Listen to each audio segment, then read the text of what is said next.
كل سبسبة أملاك ما نبرة إنجاز زابير بلو ينكوا أو إكزابير بلو يسافروا وتوصلوا وين تي إيش أنت لمسار إيش يعرف كده أنا شاملك ما بندي دور أملاك الناس براسة شو أملاك بلو اللي نيرك مو براسة كمان أملاك ما بلو نبي دور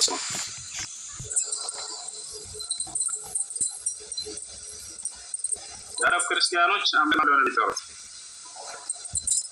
kalau kadang tu, orang berfatari. Asal amlak semua orang yang lalu, asal agar ada lalu. Ya amlak semua berada di dalam sarabut. Ini suatu Allah berlaku kata roh, ini orang Allah berada antara mana? Exabir berada antara. InsyaAllah milonat kembali melawan. Amlak kacin novel nasu Allah milon sem. Allah amlak kacin novel nagar Arab Kristiano. Asas tahu? Itu menunggu sana kini no Allah biar kita tahu. Exabir milon. لكن أنا أقول إذا يجب سكسي أملاك إكزابير نبتلو أي سماء تساستار جور بلا لو كلنا بدو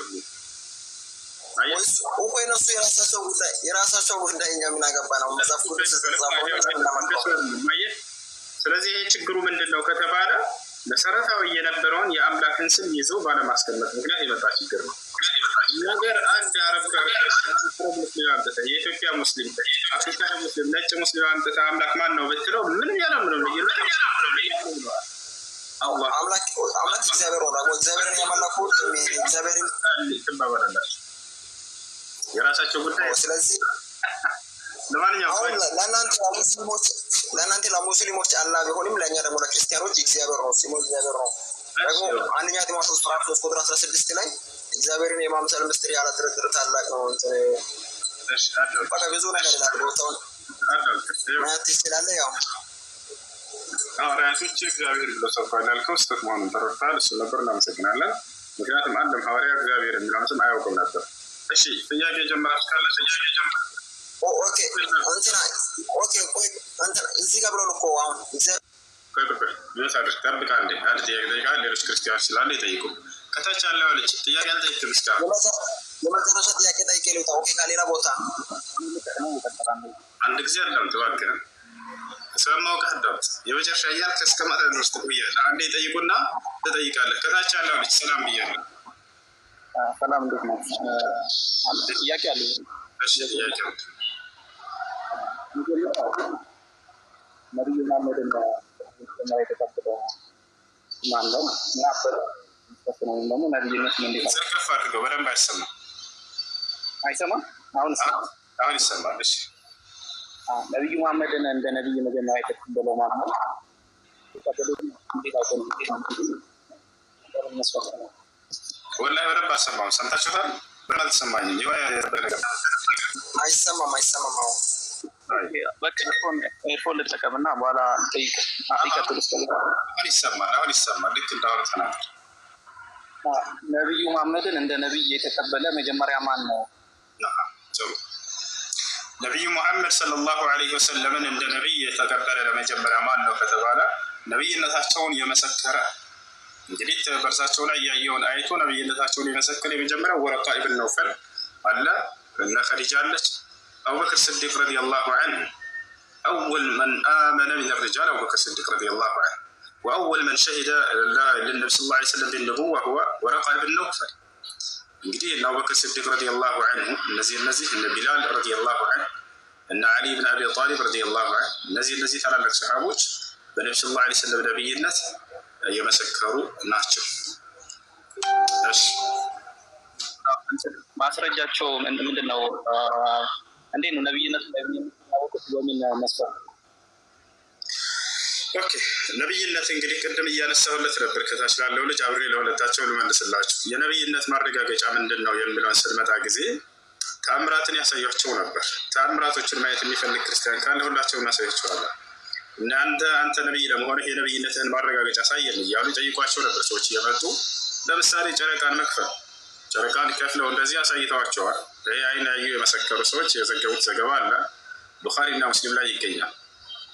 ልክ እንዲሁ ነቢያችን ሰለላሁ ዐለይሂ ወሰለም 7 ሰማያት አድርገው መምጣታቸው ከአምላክ ዘንድ መነጋገር ከአምላክ ጋር ቀጥታ ቃል በቃል መነጋገራቸው ልክ እንዲሁ ህዝቦቻቸውን ለጥቂት ሰው የሚበቃን ምግብ ለብዙ ህዝብ እንዲበቃ ማድረግ ልክ እንዲሁ ውሃ ባጡ ጊዜ ሰዎች ከጣቶቻቸው መካከል ውሃ እንዲፈልቅላቸው ማድረግ እነዚህ እና መሰል በርካታ ተአምራቶችን ነብዩ ሰለላሁ ዐለይሂ ወሰለም ያሳዩአቸው ነበር።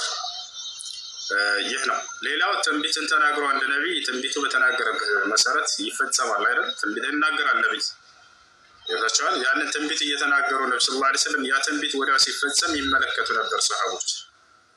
ይህ የነቢይነታቸው ሌላኛው ማረጋገጫ ነው። ሌላው አንድ ነቢይ በመልአክ አማካኝነት ነው ቃል የሚገለጥለት። መልአኩ ገብርኤል ይመጣል ከአምላክ ቃልን ይዞ እርሱ ነው የሚያመላልስላቸው እና መልአኩ ገብርኤል ለመሆኑ አላህ ራሱ ይመሰክራል። ነብዩ ሰለላሁ ዐለይሂ ወሰለም መስክረዋል። ያዩ የመሰከሩ የዓይን እማኞች መስክረዋል። ራሱ መልአኩ ገብርኤል እኔ ገብርኤል ነኝ አንተ የአላህ መልእክተኛ ነህ እያለ በአራቱም መንገድ እንደዚህ ምስክሮቹ እናገኛለን። በገብርኤል አማካኝነት ቃል ይመጣላቸው ነበር። ያን ገብርኤልን ሰሃቦች ያዩት ነበር፣ ይሰሙት ነበር። ይህ ቃል ሲመጣ ሌላ ምስክር እንፈልጋለን፣ እርሱ ብቻ ምስክር ሊሆን አይችልም የሚል ሰው አካል ካለ እንኳን ማለት ነው። እና በዚህና በመሰል ምልክቶቻቸው ነብዩ ሰለላሁ ዐለይሂ ወሰለም ነብይነታቸውን አረጋግጠው መስክረዋል። ሰዎች ሁለቱ አሁን የነብዩ ባለቤትና ወረካ ቢን ነውፋልን አንስታችኋል እና መጀመሪያ እነሱ የተቀበሉ ስለሆኑ እነሱ በምን እንዴት አውቀው ነው? ቡኻሪ ላይ ሳነብ ያው ከድጃ ወደ ወረካ ስለወሰደችው እሱ ደግሞ የተገለጠ ለሙሳ የተገለጠው ጅብሪል ነው ብለታልና ነብይነቱን መስክሩ ነው የሄደው። ያ ለይተኒ ኩንቱ ፊሃ ጀዝዐን ለአንሱረነከ ነስረን ሙዐዘራ። እንግዲህ እርሱ ይህ ሰው ያነበበው በትንቢት ደረጃ ነበር። እንዲሁ ከነብያት ሲመላለስ የነበረውን መልአክ ባህሪውን ያውቃል። የኢትዮጵያ ንጉሥ ሳይቀር ወደዚህ ቃል የሚወረደው ከአንድ ምንጭ የተቀዳ የነብያትን ትምህርት ነው ይዞ የመጣው ሙሐመድ ብሎ የኢትዮጵያው ንጉሥ አምኗል፣ መስክሯል። መጀመሪያ ካመኑና ከመሰከሩ መካከል ነው እሱ። እንዳው በኢትዮጵያ ላይ የሚገኙ በነቢዩ ሙሐመድ ሰለላሁ ዐለይሂ ወሰለም ጊዜ የነበሩ በኢትዮጵያ ላይ የሚገኙ ቀሳውስቶችና መነኩሴዎች እንዳለ ሰልመዋል፣ አምኗል፣ ንጉሱን ጨምሮ ማለት ነው። ይሄን አላህ በቁርአን ላይ ታሪካቸውን ገልጾታል። መነኩሴና ቀሳውስት እያለ ስማቸውን ሁሉ ጠቅሶ ማለት ነው። لتجدن أشد الناس عداوة للذين آمنوا اليهود والذين أشركوا ولتجدن أقربهم مودة للذين آمنوا الذين قالوا إنا نصارى ذلك بأنهم منهم قسيسين ورهبانا ይላል። ቀሳውስቶችና መነኩሴዎች እያለ ይገልጻቸዋል። በመልእክተኛ ላይ የተወረደውንም ቃል በሰሙ ጊዜ አለቀሱ፣ አመኑ እያለ ይናገራል። ወኢዛ ሰሚዑ ማ ኡንዚለ ኢለ ረሱል። እርሳቸው ብቻ አይደሉም። በነቢዩ ሰለላሁ ዐለይሂ ወሰለም ዘመን እስልምናን ከተቀበሉ መካከል የሮሜው ጳጳስ ወደ ሮሜ ሰዎች ደብዳቤ ልከው ነበር። ነብዩ ሰለላሁ ዐለይሂ ወሰለም ወደ ሮሜ ሰዎች ደብዳቤ ልከው ነበር እያልኩ ነው ጀማዓ። ለሮሜው ጳጳስ ለታላቁ ጳጳስ ላኩለት፣ ለንጉሱ ላኩለት። ንጉሱ አዎ ይሄ ለመጨረሻው ዘመን ቃል የተገባው ነብይ ራሱ ነው ብሎ መስክሯል። ገብታችኋል? በጊዜው የነበረው የሮሜው ታላቁ ጳጳስ እስልምናን ተቀብሏል። የሻሃዳ ቃል ሁሉ ይዟል። ይሄ ኪታብ ላይ ሳስተምራችሁ ነበር ከዚህ በፊት ከዙሁር እስከ አሱር ድረስ ባለው የኪታቡ ስም የሸይኹል ኢስላም ኢብኑ ተይሚያ ረሂመሁላህ ተዓላ የጻፉት ነው። አልጀዋቡ ሶሒሕ ሊመን በደለ ዲን አልመሲሕ የሚለው የመሲሁን መንገድ በቀየሩና በበረዙ ሰዎች ላይ ትክክለኛ የሆነ ምላሽ ወይም መልስ የሚል መጽሐፍ አለው። በዚያ ላይ ጠቅሶታል ይህን ታሪክ። የሮሜው ታላቁ ጳጳስ እስልምና ቀርቦለት አዎ መሲሁ ቃል የገባልን በመጨረሻው ዘመን ይመጣል ያለው ነቢይ እርሱ ራሱ ነው ሙሐመድ ብሎ ቃል በቃል የመሰከረበት ሁሉ እዚያ ጋር ታገኛላችሁ። እና ይህን ይመስላል። የዙሁር ሶላት ደርሷል። እዚህ ዛሬ አለ ሶሪ ጣልቃ ስለገቡ ሶሪ። ያው የኔን ፖይንት እየመለስክ እሱም የጠየቀው የኔ ጥያቄ ስለሆነ ነው እንትን ያልኩት። ቅድም እኔ የጠየቅኩት ጥያቄ ነው መሐመድ ነቢይ ስለመሆናቸው የሚገልጽ ማስረጃዎችን ስጠኝ ብዬ በጠየቅኩ እሱና የኔ ጥያቄ አንድ ነው። አሁን ደግሞ ስታወራ የነበረው ሮም ላይ መልእክት ስለማድረሱ ሮም ላይ የሮም በወቅቱ ሮም ላይ ነግሶ የነበረው ስለ ሮም መንግስት ስናገር እኮ አሁን እያወራህ ያለው አንተ ስለ መሐመድ ነው። ግን እዚህ ጋር ደግሞ መጽሐፍ ቅዱስ የተማርነው አይነት ከሆነ የሐዋርያ ጳውሎስ መልእክት ነው ወደ ሮሜ ሰዎች የተላከው በሚል ደግሞ ሮም ላይ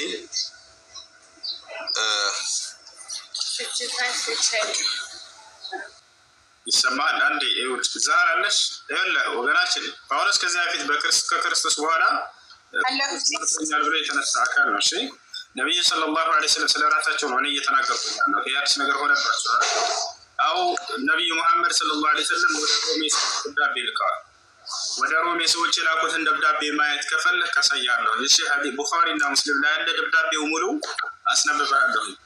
من محمد رسول الله إلى عظيم الروم هرقل أسلم تسلم يؤتك الله أجرك مرتين قبل ذلك قال فإني أدعوك بدعاية الإسلام أسلم تسلم يؤتك الله أجرك مرتين فإن أبيت فإن عليك إثم الفريسيين ويا أهل الكتاب تعالوا إلى كلمة سواء بيننا وبينكم من لا نعبد إلا الله ولا نشرك به شيئا ولا يتخذ بعضنا بعضا أربابا من دون الله فإن تولوا فقولوا اشهدوا بأننا مسلمون والسلام على من اتبع الكتاب. ይህ ደብዳቤ ነው ወደ ሮሜ ሰዎች ብለው ነብዩ ሰለላሁ ዐለይሂ ወሰለም የላኩት ደብዳቤ ነው። እዚያ ላይ እናገኘዋለን። ሰዎች ሆይ ስላሙ ሰላም ትሆናላችሁ፣ እኔ የእስልምናን ጥሪ አደርግላችኋለሁ እያሉ ሁላችንም አምላክ በብቸኝነት እናምልክ፣ በእርሱ ላይ ጥንታትን እናጋራ የሚል ጥሪ ያደረጉላቸው የሮሜው ሰው የሮሜው ንጉሥ ተአምርን እኔ ማየት ፈልጋለሁኝ፣ አለቅነት በጫንቃው ላይ ይደረግለታል ወይንም የነቢያት መደምደሚያ የሚል ትከሻው ላይ ታገኛላችሁ፣ ሂዱና አረጋግጡልኝ አለ። ወታደሮቹ ተላኩ፣ ራሱ ላካቸው።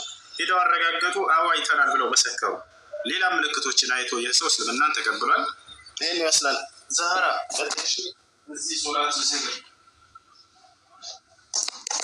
እሺ ሰይናል እሺ ማሙሽ ጥያቄ ያለህ ሌላ የጠየኩትን እየመለሰልኝ ነበር። እኔ ግን ሐዋርያ ጳውሎስ እንደጻፈ ነው የሮም መልእክት በሐዋርያ ጳውሎስ እንደተላከ ነው የሚናገረው መጽሐፍ ቅዱስ ላይ። ደግሞ በቁርአን ላይ በተመሳሳይ ነብዩ መሐመድ ሰለላሁ ዐለይሂ ወሰለም ልክ ነብዩ መሐመድ ሰለላሁ ዐለይሂ ወሰለም ወደ ሮም ሰዎች የሮም መንግስት አስተላልፈዋል፣ ደብዳቤ ልከዋል በመጡ ጊዜ ማለት ነው። ነብዩ መሐመድ ሰለላሁ ዐለይሂ ወሰለም የሮም መንግስታት እኮ በጣም ብዙ ናቸው እኮ ወገናችን። ሮም ላይ ክርስትናም ነበረ፣ እስልምናም ደግሞ ሮም ላይ ገብቶ ነበረ። ብዙ ሰው ሰልሟል ሮም ላይ የሮም ሰዎች። ስቲል ኢስላም ከመግባትን ባሻገር የእስልምና ግዛት የሆነችበትን ጊዜ ነበረ ሮም። ገብቷን ሮም እንደውም ተሸነፈ። አላህ ሱብሓነሁ ወተዓላ ጉሊበት ሮም ይላል። ሮም ተሸነፈች እያለ ይናገራል። ሮም ተሸንፋለች ከጊዜ በኋላ የእስልምና ግዛት ራሱ ሆና ተቃለች ሮም። እና እንደዛ ነው ነብዩ መሐመድ ሰለላሁ ዐለይሂ ወሰለም ጳውሎስ ልኳን ወደ ሮም ሰዎች የሚባል ደብዳቤ አለ። ግን ያ ደብዳቤ ማን ነው ጸሐፊው? ጳውሎስ ነው የጻፈው ወይስ አይደለም ወደሚለው መሄድ ትፈልጋለህ? ጳውሎስ ነው የጻፈው ወይስ ማን ነው የጻፈው? ጸሐፊው ማን ነው? ሲጀመር የሮም ሰዎች ነው የጻፈላቸው። መልእክቱን ስለማድረሱ እንወያይ ይሆናል። መልእክቱ በማን ደረሰ እንዴት ደረሰ የሚለው ጳውሎስ ገና ጸሐፊው ራሱ ጳውሎስ ነው ወይስ እንዴት ሆነ የሚለው ነገር እሱ ጸሐፊው ራሱ ጳውሎስ ነው አይደለም የሚለው እንጂ ወደ ሮሜ ሰዎች ጳውሎስ ጸሐፊው ያደረሰው ኦኬ እኮ ጳውሎስ ራሱ እንደጻፈው መልእክቱ የተጻፈው በሐዋርያ ጳውሎስ የሚለው ማስረጃ አለ። ሌላው ደግሞ ስለ መልእክቱ ተመሳሳይ ነገር ተመሳሳይ ነገር ምን ታውቂያለሽ? እኛ ሐዋርያ ጳውሎስ ስለጻፈው መልእክት ነው የተማርነው፣ ግን እዚህ ጋር መሐመድ እንደሆነ ነው ወደ ሮሜ ሰዎች ባይብል ላይ መልእክት አለ እኮ እሱን የለም እኮ አላለሰብኝና እኔም ቢያነብ ዛህራ صحيح البخاري حديث قطر 3 له صحيح البخاري حديث قطر 3 اوكي صحيح البخاري حديث قطر نو حديث قطر 7 حديث قطر 7 ላይ ያለ ወደ ሮሜ ሰዎች ከተላኩ ደብዳቤ ውስጥ አንዱ ነው እሱ። ወደ ሮም ሰዎች አላህ Subhanahu Wa Ta'ala አስሊም ተስለም ሰላም ትሆናለህ ብሎ ለሮም ንጉስ ነብዩ መሐመድ ሰለላሁ ዐለይሂ ወሰለም የላኩት ደብዳቤ ነው። صحيح البخاري ላይ ያለ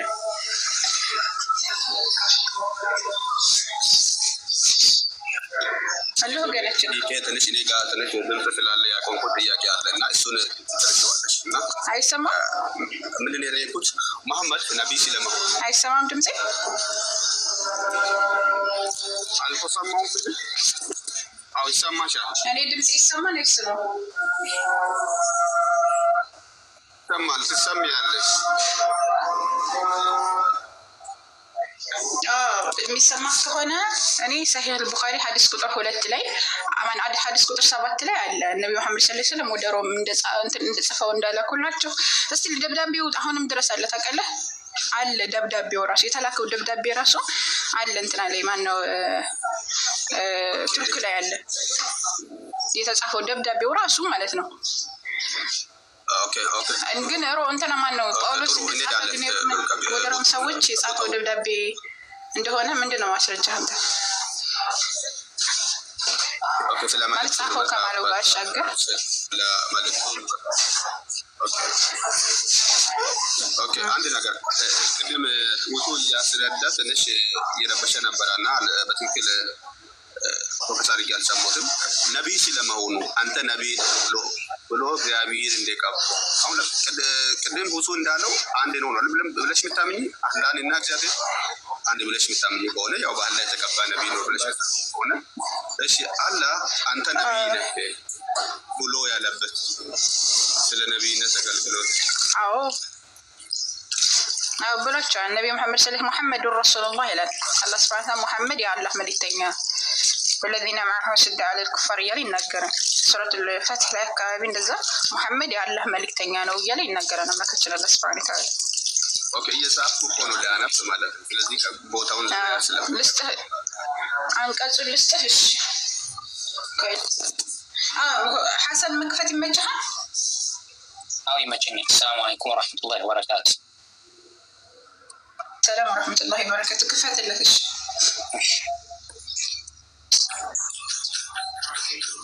አፈልጉት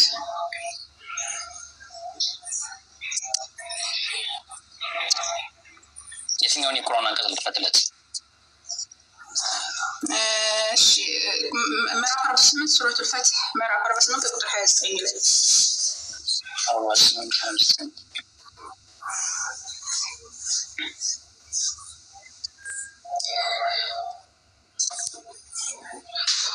ላይ ወገናችን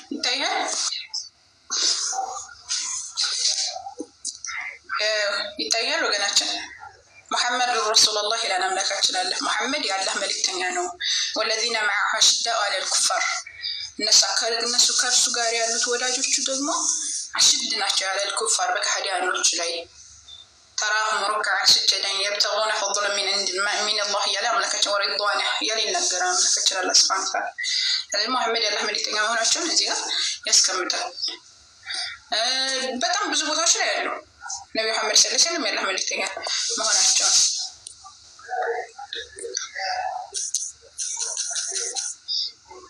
ሰጣክ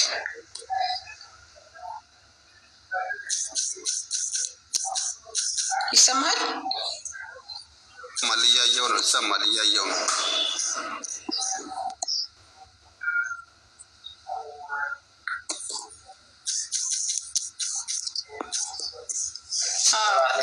ሌላ ጥያቄ አለ ወይስ እንጨምርልህ?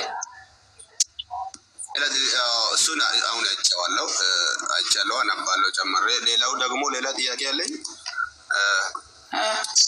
ስለ መሐመድ ጋብቻ ሁሌም የሚወራው አሁን እኛ ባደግንበት አካባቢ ላይ መሐመድ ከእናንተ የተሻለ ስብዕና የሌለ ነው፣ ስለዚህ በሕፃንነቱ ያገባ ነው፣ እንዴት ነቢይ ሊሆን ይችላል? እናንተ እንኳ ወጣቶች ሆናችሁ እንኳ ብዙ መስፈርት በማሟላት ዙሪያ ካልቸርን በመጠበቅም ረገድ አላችሁ፣ እሱ ከእናንተ የሚሻል አይደለም ነቢይነቱ ይቅርና ብሎ ይላሉ።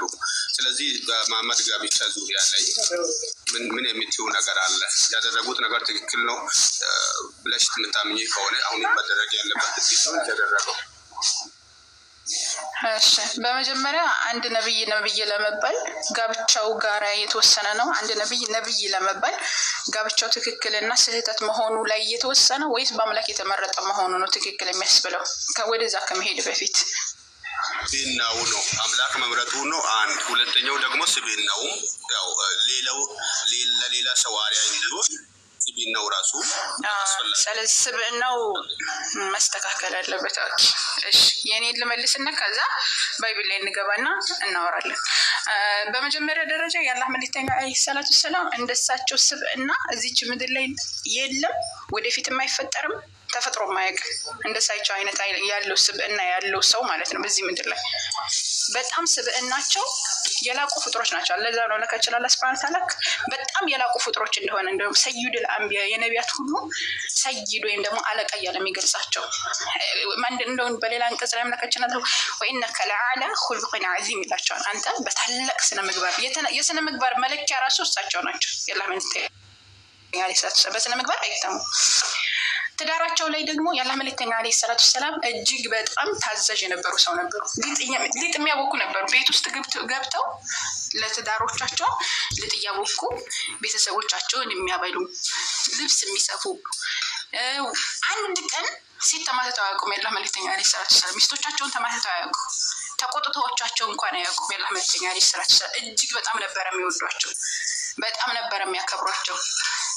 ስጦታ ሲሰጡ እንኳን የአላህ መልእክተኛ አለይሂ ሰላቱ ሰላም አያዳሉም ነበር። እጅግ በጣም አክባሪ፣ በጣም ወዳጅ። እስቲል ሙተው ራሱ የአላህ መልእክተኛ አለይሂ ሰላቱ ሰላም ሚስቶቻቸው የሞቱት ሚስቶቻቸው ራሱ የሚስቴ ጓደኛ እኮ ናት ብለው ዝምድናቸውን የሚቀጥሉ ሰው ነበሩ የአላህ መልእክተኛ አለይሂ ሰላቱ ሰላም።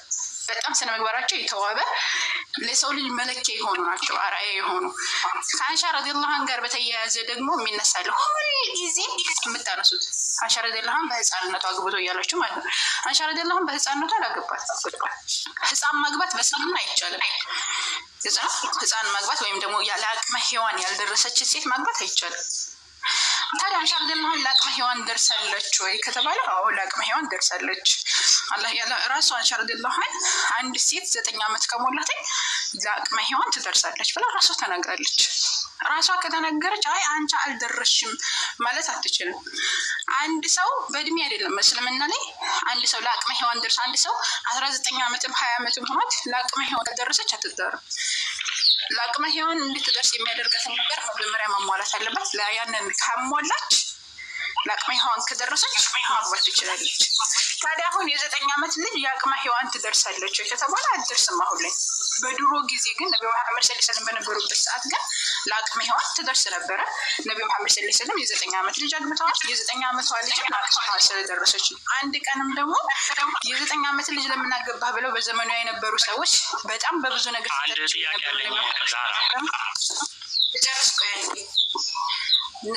ዓመት ለምን አገባህ እንደማን ነው አንድ ቀንም ተጣጣቁ ቁረይሾች በብዙ ነገር ነብዩ መሐመድ ሰለላሁ ዐለይሂ ወሰለም ይተቹ ነበር። ነገራችን ላይ ግን የ9 ዓመት ልጅ ለምን አገባህ ብለው አንድ ቀን ተችተው አያውቁም። የአላህ መልእክተኛ አለይሂ ሰላቱ ሰላም ገብቷል። ስለዚህ ለአቅመ ሔዋን መድረስ ግዴታ ነው እስልምና። አንድ ማን ነው ሚዩት የከፈተው? አለ ሚዩት አድርጎ እያስተጋባ ነው። እና ምንድነው ለአቅመ ሔዋን ደርሳ ነው የተገባችው። ነብዩ መሐመድ ሰለላሁ ዐለይሂ ወሰለም ደግሞ ከአንሻ ጋር እስቲ ነብዩ መሐመድ ሰለላሁ ዐለይሂ ወሰለም አንሻ ሲወድ ምድር ላይ ካሉ ፍጡሮች ቆይ እስኪ ልጨርስ ባለ ልጨርስ አንዴ። ምድር ላይ ካሉ ፍጡሮች ማንን ትወዳለህ ተብሎ የአላህ መልእክተኛ አለይሂ ሰላቱ ሰላም ሲጠየቁ አንሻ ነው ያለው። አንሻ እጅግ በጣም ነበር የሚወዷት። አንሻ ረዲየላሁ ዐንሃ ነብዩ መሐመድ ሰለላሁ ዐለይሂ ወሰለም ስትወዳቸው በቃ ሞታ ነበር የምትወዳቸው። በጣም ነበር የምትወዳቸው የአላህ መልእክተኛ አለይሂ ሰላቱ ሰላም በጣም ነበር የምታከብራቸው። በጣም ነበር የምትቀናው ራሱ እስቲ ነብዩ መሐመድ ሰለላሁ ዐለይሂ ወሰለም ገብታ ነብዩ መሐመድ ሰለላሁ ዐለይሂ ወሰለም ከአንሻ ጋራ ምግብ ስትበላ ራሱ የበላችበትን እሷ አጥንት የጋጠችበትን እሷ አፍ ያረፈበትን ነበር መርጠው የአላህ መልእክተኛ እሷ ያረፈበትን አጥንት ነበር የሚግጡት። የዚህን ያክል የዓለማት እዝነት የዓለማት ነብይ ሆኖ የዚህን ያክል ነበር ተናንሰው ከሷ ጋር የሚሉት። ከሷ ጋር ሩጫ ይሽቀዳደሙ ነበር የአላህ መልእክተኛ አለይሂ ሰላቱ ሰላም። የሚገርም ከሷ ጋር እሷ የጠጣችበትን የሷ አፍ ያረፈበትን ውሃ መርጠው ይጠጡ ነበር። በጣም ከመውደዳቸው የተነሳ ማለት እሷ ራሱ ስትምል በሙሐመድ ጌታ ይሁንብኝ ብላ ነበር የምትምል። በጣም ነበር የምትወዳቸው ገብቷል። ስለዚህ አንድ ቀንም በአላህ መልእክተኛ ላይ ሸከዋ ወይም ደግሞ እንደዚህ በድሎኝ ብላ የአላህ መልእክተኛ ልትከሰጠቅ ሰው በጣም ነበር የምትወዳቸው። ትዳራቸው ወይም ደግሞ አርአያ የሚሆን ዓለም ላይ ማንም ሰው እንኳን አይደለም ሙስሊሙ ካዲ የሆነው ሰው ራሱ ሊከተላቸው የሚገባው ምርጥ ሰው ናቸው የአላህ መልእክተኛ። ክርስቲያኖች ዝም ብለው ከልብ ወለዳቸው ስለሚያወሩ አሁን ወደ እናንተ እንምጣና አንድ ነብይ ለመባል ስለ ምግባሩ እንትን ማለት አለበት ብለህ ተናግረሃል እና እንደዛ ከሆነ ወደ ባይብል እንሄድና ዝሙተኛ ነቢያቶችን እንመለከታለን። አንድ ሰው ዝሙተኛ ከሆነ በአምላክ ሊመረጥ አይችልም አይደለ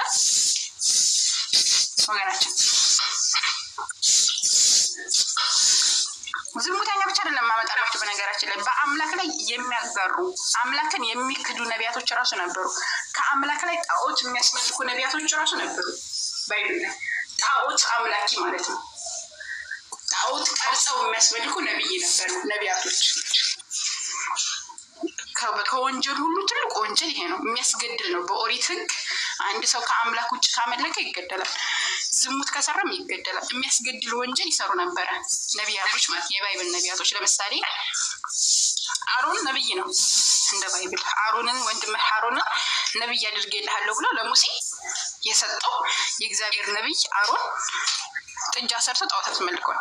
እንደ ባይብል ጥጃ ሰርቶ ሰዎችን አምልኩ ብሎ ጣዖት አስመልኳል። ንጉስ ዳዊት ነብይ ነው። የሰው ሚስት ባሏን ገሎ የሰው ሚስት ደፍሮ 300 ምናምን የሷ መጣያ ይጣለው 100 ምናምን ሰው ገሎ 200 ነው እንደውም አንዳንድ ቦታ ላይ የሚለው፣ አንዳንድ ቦታ ላይ ደግሞ 100 ሰው ገሎ ነው መጣያ ራሱ የሰው ነፍስ አጥፍቶ ነው ራሱ መጣያ ይጣልላት ለሴትዮዋ ማለት ነው። የዛችን ሴት ደፈረ። ይሄ ሰው ነው ነብይ። ቢዚ ሆኜ ነበርና ተመልሷል ወይ አልተመለሰም በሚለው ጉዳይ ላይ ሳንወያይ ነው ያቺው ጥያቄ ተመልሷል ወይ አልተመለሰም የሚለው ቼክ ማድረግ ነው። ዝም ስላልነክ እኮ ነው። ኖ ይሄ ጋር ድምፅ እንዴት ብዬ አወራለሁ? አንቺን ከምረብሽ ብዬ ነው። ኦኬ እሺ፣ ሀሳብ አለህ? እኔ ያወራሁት ማይክ ክፍታችሁ ካላችሁ በአላህ የሆነ የሚያስተጋባ ነገር አለ።